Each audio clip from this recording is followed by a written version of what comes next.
নমস্কার, আপনারা দেখছেন সময় কলকাতার খেলা হবে নিয়ে রয়েছে আপনাদের সঙ্গে আমি প্রবীণ। ঠিক হয়েছে, আইএসএল চালানোর জন্য 25 জনের গভর্নিং কাউন্সিল গঠন করা হবে। আর এই 25 জনের মধ্যে 14টি ক্লাবের 14 জন প্রতিনিধিত্ব থাকবেন। ফেডারেশনের তরফে থাকবেন 3 জন, বাকি অন্যান্য সদস্যরা। এই পর্যন্ত কারোর কোনো দ্বিমত নেই।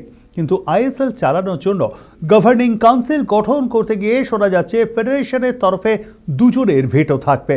আর তাতেই আইএসএল এর ক্লাবগুলি অসন্তুষ্ট। কারণ গভর্নিং কাউন্সিলে প্রতিটি ক্লাবের প্রতিনিধি থাকলেও শেষ পর্যন্ত নিয়ন্ত্রণ থাকবে সেই ফেডারেশনের কর্তাদের হাতেই। ফলে গভর্নিং কাউন্সিল গঠন নিয়ে শেষ মুহূর্তে একটা সমস্যা তৈরি হয়েছে। কারণ গভর্নিং কাউন্সিলে ক্লাবরা সব কিছু নিয়ে আলোচনা করলেও শেষ পর্যন্ত চূড়ান্ত সিদ্ধান্ত নেবেন ফেডারেশনের 3 কর্তাই। ফলে ক্লাবগুলির এই সিদ্ধান্তে কিছুটা অখুশি। ঠিক ছিল বুধবার আইএসএল এর ক্রীড়াসূচি প্রকাশিত হতে পারে, কিন্তু গভর্নিং কাউন্সিল গঠনের এই সিদ্ধান্ত নিয়ে সামান্য দ্বিধায় পড়ে গিয়েছে ক্লাবগুলি। এদিকে আইএসএল এর ফরম্যাট নিয়ে ইতিমধ্যে স্লট চেয়ে এএফসির কাছে চিঠি পাঠিয়েছে ফেডারেশন। আইএসএল চালানো নিয়ে ক্লাবগুলির সঙ্গে ফেডারেশনে যা কথা হয়েছে তাতে ঠিক হয়েছে গভর্নিং কাউন্সিল গঠন করেই 3-4 দিনের মধ্যে একটা টেন্ডার ডাকা হবে এই মরশুমে শর্ট টার্ম কমার্শিয়াল পার্টনার ঠিক করবার জন্য। 20 বছরের জন্য দীর্ঘমেয়াদী কমার্শিয়াল পার্টনার ঠিক করতে ফেব্রুয়ারিতে ফের ডাকা হবে টেন্ডার।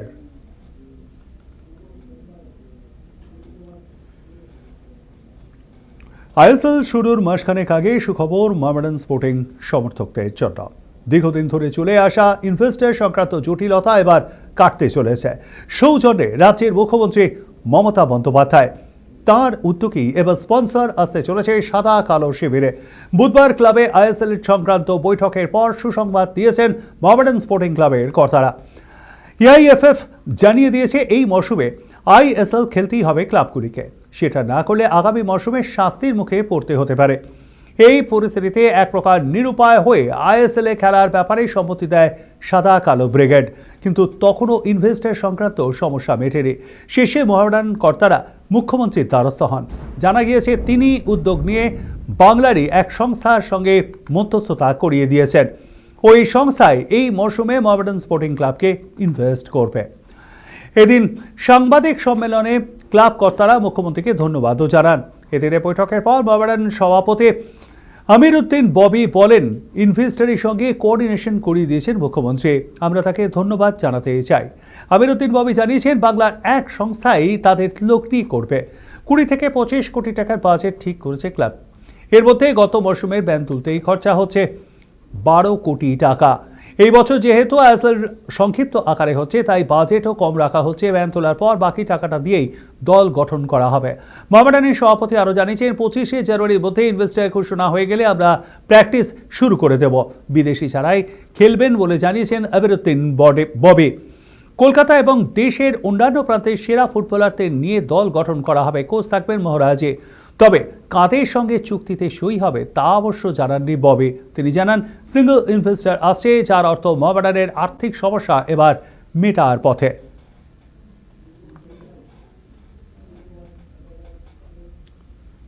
জোর ধাক্কা টিম ইন্ডিয়ার। নিউজিল্যান্ডের বিরুদ্ধে ওয়ানডে সিরিজে আগেই ছিটকে গিয়েছিলেন, এবার টি20 সিরিজ থেকেও ছিটকে যেতে হলো ওয়াশিংটন সুন্দরকে। সামনে টি20 বিশ্বকাপ, আর তার আগে তারকা অলরাউন্ডারের চোট নিঃসন্দেহে চিন্তা রাখবে ভারতীয় দলকে। রবিবার বড়দায় কোটাম্বি স্টেডিয়ামে নিউজিল্যান্ডের বিরুদ্ধে প্রথম ম্যাচ চলাকালীন চোট পেয়েছিলেন ওয়াশিংটন সুন্দর। পঞ্চম ওভারে বল করার সময় আচমকাই পিঠে টান লাগে তার। ব্যথা এতটাই তীব্র ছিল যে সোজা হয়ে দাঁড়াতেই পারছিলেন না ওয়াশিংটন। এমনকি পিঠ চেপে ধরে ঝুঁকেও পড়েন তিনি। সঙ্গে সঙ্গে চটে আসেন সাপোর্ট স্টাফ। নিউজিল্যান্ড ইনিংসের 20তম ওভারের পর সুন্দরকে মাঠ থেকে বের করে দেওয়া হয়। তার জায়গায় নামেন পরিবর্তন ফিল্ডার। বিসিসিআই এর তরফে জানানো হয়েছে সাইড স্টেডের কারণে নিউজিল্যান্ডের বিরুদ্ধে 5টি টি20 ম্যাচ খেলতে পারবেন না সুন্দর। 21শে জানুয়ারি থেকে শুরু হচ্ছে টি20 সিরিজ, অর্থাৎ প্রথম ম্যাচ মাত্র 6টা দিন পর। এত কম সময়ের মধ্যেই সুস্থ হয়ে উঠতে পারবেন না এই ভারতীয় অলরাউন্ডার, এমনটাই সূত্রের খবর। তবে তার জায়গায় কাকে নেওয়া হবে তা অবশ্য এখনো ঘোষণা করা হয়নি। শাহবাজ আহমেদ, ক্রুনাল পান্ডিয়া, রবি বিষ্ণয়ীরা তালিকায় রয়েছেন। এর আগে কাঁধে চোট পেয়ে 2022 সালে জিম্বাবুয়ে সফরে ওয়ানডে সিরিজ থেকেও ছিটকে গিয়েছিলেন ওয়াশিংটন সুন্দর। তার জায়গায় প্রথম আন্তর্জাতিক ওয়ানডেতে ডাক পেয়েছিলেন শাহবাজ আহমেদ। দেশের হয়ে 3টি ওয়ানডে, 2টি টি20 খেলার অভিজ্ঞতা রয়েছে বাংলার এই অলরাউন্ডারের। নির্বাচকরা তার নাম ভেবে দেখতেই পারে।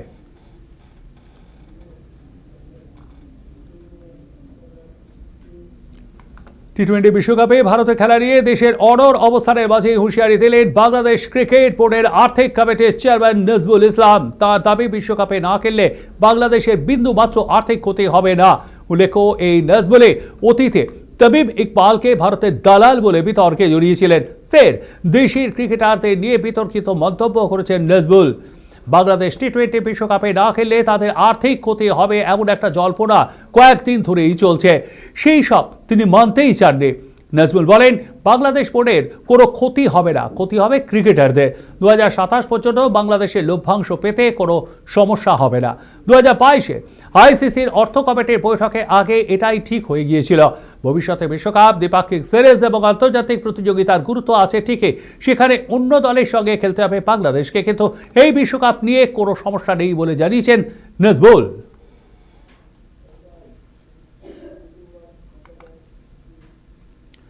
বিতর্কিত ভারত বিদ্বেষী ডিরেক্টর নজরুল ইসলামকে এখনই বরখাস্ত করেনি বিসিবি, যার ফলে বাংলাদেশ ক্রিকেটে তৈরি হয়েছে অচল অবস্থা।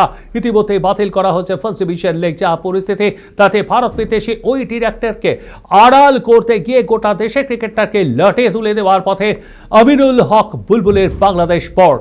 বাংলাদেশের প্রাক্তন অধিনায়ক তামিমকে নিয়ে মহাবিতর্কিত মন্তব্য করে সেদেশের ক্রিকেট সমাজের চক্ষুশূল হয়েছিলেন নজরুল, যা নিয়ে সরব হয়েছিলেন বর্তমান টিমের ক্রিকেটাররাও, এবং সেখানেই ক্ষান্ত দেয়নি বাংলাদেশ বোর্ড ডিরেক্টর।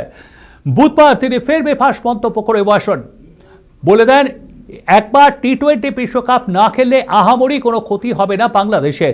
আর কোটি কোটি টাকা খরচ করে ক্রিকেটারদের বিশ্বকাপে খেলতে পাঠানোর পরেও তারা যদি কিছু না করতে পারে, তখন কি ওই ক্রিকেটারদের থেকে টাকা ফেরত চাওয়া হবে? সেই মন্তব্যের পরে বাংলাদেশের ক্রিকেটারদের ধৈর্যের বাঁধ ভেঙে যায়।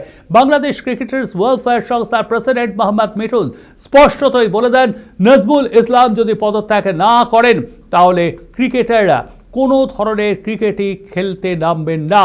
নাজমুলের বিতর্কিত মন্তব্যের পর দ্রুত একটা বিবৃতি জারি করে বাংলাদেশ বোর্ড, যেখানে বলা হয় উনি যা বলেছেন তা অত্যন্ত দুঃখজনক, অসম্মানজনক। বাংলাদেশ বোর্ড যে মনোভাব নিয়ে চলে তার সম্পূর্ণ পরিপন্থী। যদি সংস্থার কোনো ডিরেক্টর বিতর্কিত কোনো মন্তব্য করে থাকেন, তার দায় বোর্ড নেবে না। বোর্ডের মুখপাত্র যতক্ষণ না কোনো বিবৃতি দিচ্ছেন, ততক্ষণ সেটা আমাদের সরকারি বয়ান নয়। বোর্ডের 3 ডিরেক্টর ক্রিকেটারদের সঙ্গে বৈঠক করেন রাতেই। বোর্ডের তরফে বলা হয়, নজরুলকে অর্থ বিভাগের যাবতীয় দায়িত্ব থেকে সরিয়ে দেওয়া হবে, এমনকি নজরুলকে শোকজও করা হয়েছে, কিন্তু তাতেও মন গড়েনি বাংলাদেশ ক্রিকেটারদের।